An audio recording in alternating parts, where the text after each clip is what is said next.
था बरूना, जहाँ की आबादी बस कुछ लोगों की थी।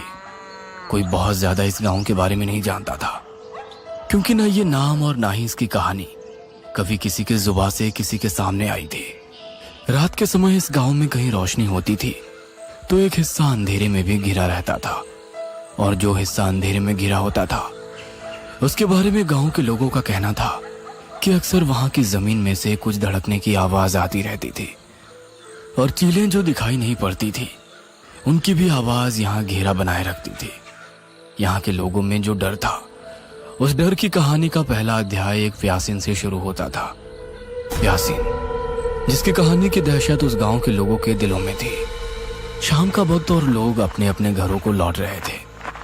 खेतों से लगी हुई सड़क जो आगे जाके एक छोटे गलियारे में मिल जाती है, और वहीं से लोगों के कच्चे मकान शुरू हो जाते थे, जो कि लगभग एक सीमित दायरे में खत्म हो जाते थे। एक बुजुर्ग काका जो साइकिल से धीरे धीरे आगे बढ़ रहे हैं। साइकिल के पैडल चलाने में उनकी ताकत तो लग रही थी, क्योंकि बुढ़ापा भी अपना असर दिखा रहा था, इसलिए वो धीरे धीरे साइकिल चलाते हुए जा रहे थे कि तभी खेतों में से हल्की हल्की परिंदों की आवाज उठने लगी। काका ने पलटकर देखा तो खेत की मिट्टी उड़कर हवा में फैल रही थी। ऐसा नजारा देख उन्हें कुछ अजीब सा आभास होने लगा, और डर में उनके होठ बुदबुदाए। प्यासीन, उन्होंने देखा कि लाल साड़ी में एक औरत तेज कदमों से खेत की दूसरी ओर से चली आ रही थी, और उसने अपने दोनों मुट्ठी भीज रखी थी। काका डर से उसको देखते ही जा रहे थे कि तभी वो उनके पास आई। उसका चेहरा घूंघट से ढका हुआ था। काका ने उसके होठों की ओर देखा, उनमें खून लगा था। वह थर्रा उठे और साइकिल छोड़कर भागने लगे कच्ची सड़क पर। उन्हें उनके पीछे पायल की झंकार सुनाई दे रही थी। वह कांपते हुए कदमों से भागते जा रहे थे, और उनके कान अभी भी उस आवाज को महसूस कर रहे थे। काका भागते भागते गांव की सीमा दायरे में आ गए थे, और अब उनके पीछे कोई नहीं था। वो अपने आप को सुरक्षित महसूस कर रहे थे। वो अपने घर की ओर चल दिए, भगवान का धन्यवाद करते हुए। बहुत बहुत आभार तुम्हारा प्रभु, मेरे प्राण बचा लिए उस प्यासीन राक्षसनी से। वो अपनी चौखट तक पहुंचे ही थे कि पीछे से उन्हें अपनी पत्नी की आवाज आई। अरे, कितनी बार कहा है कि अंधेरे में ना निकला करो, वो चुड़ैल घूमती है। अब पीछे मुड़ो और घर के अंदर जाने से पहले पैर धो लो। अपनी पत्नी की आवाज सुनते ही वो पीछे मुड़े और दंग रह गए। वो भूल गए थे कि उनकी पत्नी घर के अंदर है, और उनकी आवाज उन्हें बहकाने के लिए निकाली गई थी। इससे पहले वो वापस घर की तरफ मुड़ते, वह जमीन पर गिरे। उनका पैर किसी ने ऊपर उठाया और उन्हें खींच ले गया। उन्हें इस तरह से खींच के ले जाने वाला कोई दिख नहीं रहा था, मानो ये सारा खेल कोई अदृश्य होकर खेल रहा था। काका जोर से चिल्लाए, और उनकी आवाज सुनकर सारे गांव वाले बाहर आ गए। उनकी पत्नी भी हड़बड़ाते हुए आई। अरे देखो देखो, वो प्यासीन काका को ले जा रही है, कुछ करो। पर तब तक काका अंधेरे में कहीं गुम हो गए। घोप अंधेरे में बूढ़े काका की दर्द से कराती हुई आवाज उठ रही थी। अब उन्हें उनके पास किसी के आने का आभास होने लगा था। वो कुछ समझ पाते कि तभी एक हाथ उनकी छाती पर आया, जिसकी नसें नीली थी और काले लंबे नाखून थे। उसने उसी हाथ से काका का सीना फाड़कर धड़कता हुआ दिल बाहर निकाल लिया, और हंसते हुए वहां से चली गई। उसके जाते ही वहां कई गांव वाले जमा हो गए, और उनके हाथ में मशाले थी। वो मशाले लेकर प्यासीन के पीछे भागे और दौड़कर खेतों के बीच उसे घेर लिया। आग का घेरा अपने पास पाकर उसने अपना घूंघट ऊपर किया तो सब चौंक गए। उसके चेहरे में सीलन थी और नसें बाहर आई हुई थी। बाल उलझे थे और वो लगातार गुर्राए जा रही थी। उसके दो नुकीले दांत सबको काटने के लिए दौड़े, और तभी किसी ने उसे लात मारी और वो आधे मुंह गिर पड़ी। उसके हाथ में काका का जीवित हृदय था, जैसे उसने अपने दांतों के बीच दबा लिया था। उसके गिरने का फायदा उठाकर लोगों ने उसे पकड़ लिया और उसे आग लगा दी। वो धूं धूं कर जलने लगी और धमकी भरे स्वर में चीखने लगी। तुम सब मरोगे, खून पिपासु बनकर वापस आऊंगी और एक एक करके सबको मार डालूंगी। किसी ने उसकी धमकी पर ध्यान नहीं दिया और उसे जलाकर वहीं मार डाला। लोग वहां खड़े रहकर उसका शरीर राख होते तक देखते रहे कि तभी किसी की आवाज उठी। ए देखा रे, इस जमीन के भीतर तो ससुरी दिल गाड़ के बैठी थी। सबने जमीन खोदनी शुरू की तो उन लोगों की समझ में नहीं आया कि वो क्या करे। उस जमीन में ना जाने कितने दिल जो उस प्यासीन ने निकाले थे वहीं दबे पड़े थे। अंत में गांव वालों ने मिलके उस खेत को भी आग के हवाले कर दिया और वहां से चल दिए। गांव में भले राव की शादी थी और वो छोटा सा कुनबा बेहद खुश था। भले राव उसी कुनबे के जमींदार का बेटा था जिसकी शादी गांव की ही एक लड़की से तय हुई थी। वो लड़की जिसे खुद जमींदार ने उसके बचपन में नदी किनारे से उठा लिया था, ये सोचकर कि शायद उसके माँ बाप एक लड़की के पैदा होने पर दुखी थे और वो उसे छोड़कर चले गए थे। उस समय वो एक नन्ही सी जान थी जिसे जमींदार ने एक गांव के छोटे व्यक्ति को सौंप दिया था और उसके पालन पोषण का खर्चा उसे देते रहता था। समय बदला और वो बच्ची एक युवती बन गई। उसका रंग और शरीर बस देखते ही बनता था और भले राव की किस्मत और उसके पिता का ये पुण्य कर्म उसकी जिंदगी आज बदल रहा था। खूब कड़ाके की ठंड पड़ रही थी जब विवाह का मुहूर्त था और कन्या से कहा गया था कि उसे मध्य रात्रि में गांव के बरगद देवता की पूजा अर्चना कर उन्हें प्रसाद चढ़ाना होगा ताकि विवाहित जीवन सुख से बीते। देविका ने बरगद देवता की आराधना शुरू की और अपने दोनों हाथ जोड़कर बरगद देवता से आशीर्वाद लेकर उनकी परिक्रमा आरंभ की।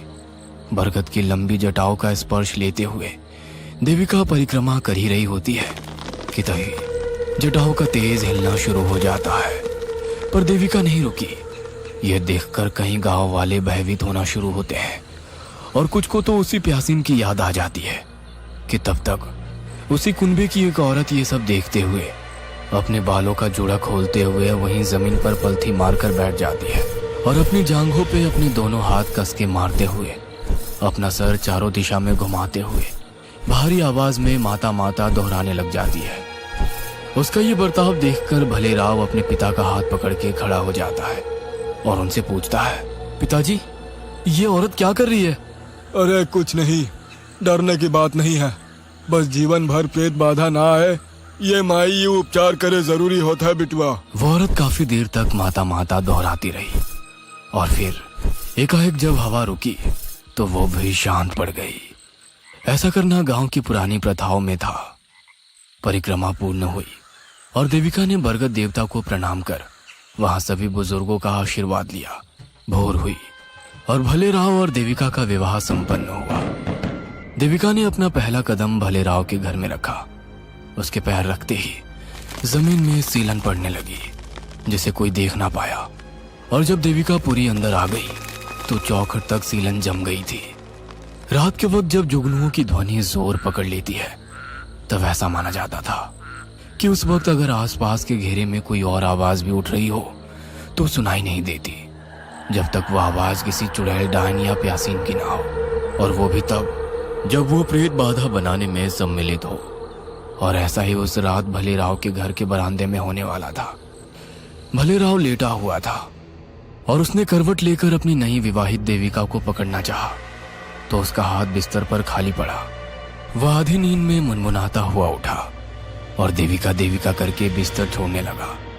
भले राव कमरे से बाहर आया तो उसे बरामदे के पास से रोने और सुबकने की सिसकियां सुनाई देने लगी थी। उसे डर बढ़ने लगा था।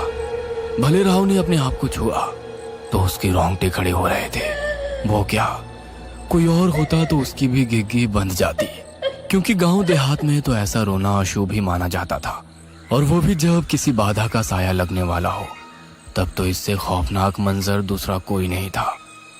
भले राव देविका को ढूंढते ढूंढते बरामदे तक आया तो उसे देविका बरामदे में बैठी हुई मिली।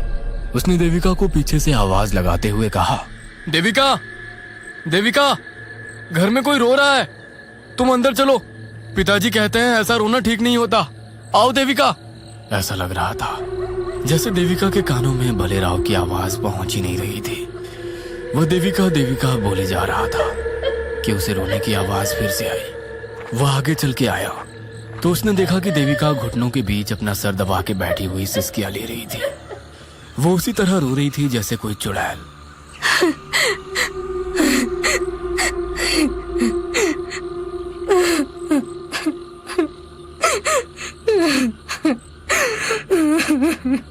भलेराव आगे आया तो देखा कि बिखरे हुए बालों को पकड़कर वह बस अपना सर घुटनों के बीच ऊपर नीचे करती रोती जाती। भलेराव ने डरते डरते अपना हाथ उसके कंधे पे रख के उससे कुछ पूछना चाहा कि इससे पहले उसकी नजर ने कुछ ऐसा देखा जिसने खुद ब खुद भलेराव को जमीन पर पटक दिया था। उसके पिता सामने दीवार के पास मरे पड़े थे। उनकी गर्दन पर गड्ढा था और खून बाहर बह रहा था। भलेराव चिल्लाया, पिताजी! भलेराव ने वापस देविका को देखा। इस बार उसने अपना सर उठाया। उसके चेहरे पे नसें जमी हुई थी, बाल बिखरे थे। लाल साड़ी में वो उतनी ही भयानक लग रही थी जैसे एक जमाने में प्यासीन थी, और वो लौट आई थी जैसा कि उसने मरते वक्त कहा भी था कि वो खून पिपासु बनकर वापस आएगी और किसी को जिंदा नहीं छोड़ेगी। वो देविका के रूप में वापस आ गई थी। वो उठ के भलेराव के पास आई और धीरे स्वर में कहने लगी, राव, तुम्हें मुझसे घबराने की जरूरत नहीं है। इससे पहले मुझे मारा गया था और अब मैं लोगों को मार रही हूँ। जैसे मैं जीवन चक्र में योगदान देती हूँ, वैसे अब तुम भी मेरे जीवन चक्र में अपना योगदान दो। तुम मुझे खून लाकर दो और बदले में मैं तुम्हें तुम्हारा जीवन दान में देती रहूंगी। उसकी बातें भलेराव पर ऐसी असर करी मानो जैसे उस पे किसी ने वशीकरण चला दिया हो।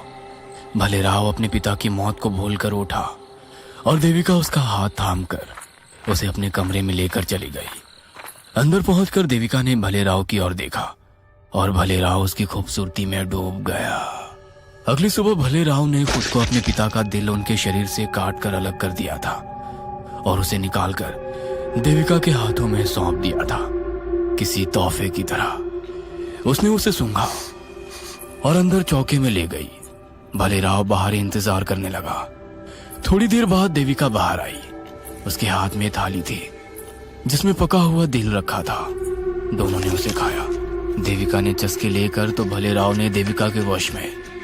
खाने के बाद देविका ने भलेराव को कहा कि रात होते ही हर रात में उसे शिकार लाना होगा। भलेराव ने हाँ में सिर हिलाया और देविका के आगे झुक गया। भलेराव रात होते ही दबे पांव घर से बाहर निकला। उसने अपना चेहरा एक लाल कपड़े से ढक रखा था ताकि वो पहचान में ना आए। वह हर घर के पीछे से झांक कर देखता कि सब लोग सोए हुए हैं या नहीं, और जिस घर में उसे मौका मिलता वो उस घर की जानकारी देविका को दे देता और फिर हर एक रात कोई ना कोई प्यासीन का शिकार हो जाता। जब घरों में लाशें मिलने लगी तो लोगों को यकीन हो गया कि प्यासीन वापस आ गई है। डर उनकी नसों में वापस उन दिनों की तरह दौड़ने लगा था जब खेत में लोगों की लाशें मिला करती थी। अब तो सब अपने अपने घरों में कड़े ताले लगाने शुरू कर दिए थे और साथ ही घर का एक सदस्य पहरेदार बनकर बाहर खड़ा रहकर घर की रखवाली में लग जाता। जैसे जैसे रात गहराती जाती थी प्यासीन का खौफ बढ़ता जाता था। एक रात किसी ने एक आदमी को देखा जिस पे उन्हें गाढ़ा शक हुआ, तो उसने उस आदमी का पीछा किया। पीछा करते करते वो खेत तक पहुंच गया था जहां उसने देखा कि वो आदमी किसी औरत के साथ मिलकर खेतों में कुछ गाड़ रहा था। उसे दूर से कुछ दिखाई नहीं दे रहा था और उसके बाद वो दोनों उस आदमी की आंखों के सामने से ओझल हो गए। वो आदमी वापस अपने गांव की तरफ लौटा तो सहसा ही उसकी नजर एक घर की कच्ची छत पे गई जहां एक औरत उल्टे पांव बैठकर कुछ सूंघने में लगी थी।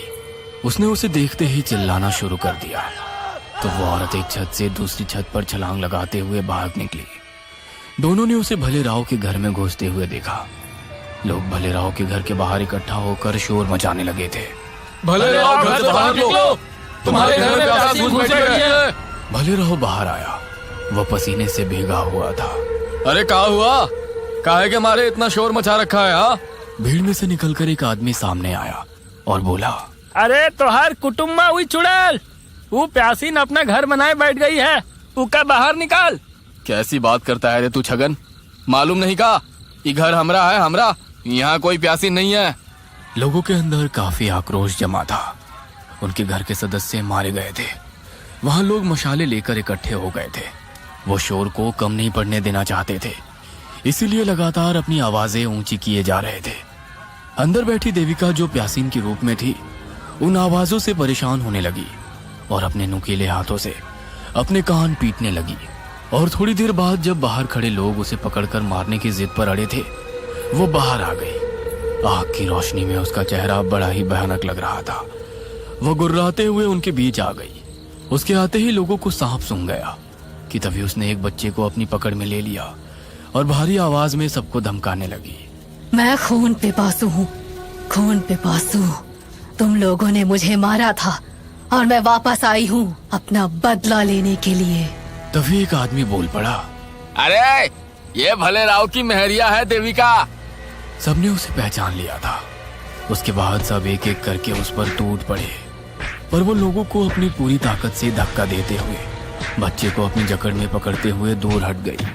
अरे कोई उस बच्चे को छुड़ाओ, इस चुड़ैल को बरगद के पेड़ से बांध दो। लोगों ने वैसे ही किया। उस पर काबू पा करके उसे बरगद के पेड़ से बांध दिया। वो चीखने लगी। उसकी दहाड़ अब भी लोगों के दिलों में डर पैदा कर रही थी। छोड़ूंगी नहीं, कच्चा खाऊंगी सबको। ये प्यासीन के आखिरी शब्द थे। इसके बाद उसे आग लगा दी गई और वो झुलसते हुए तड़पने लगी।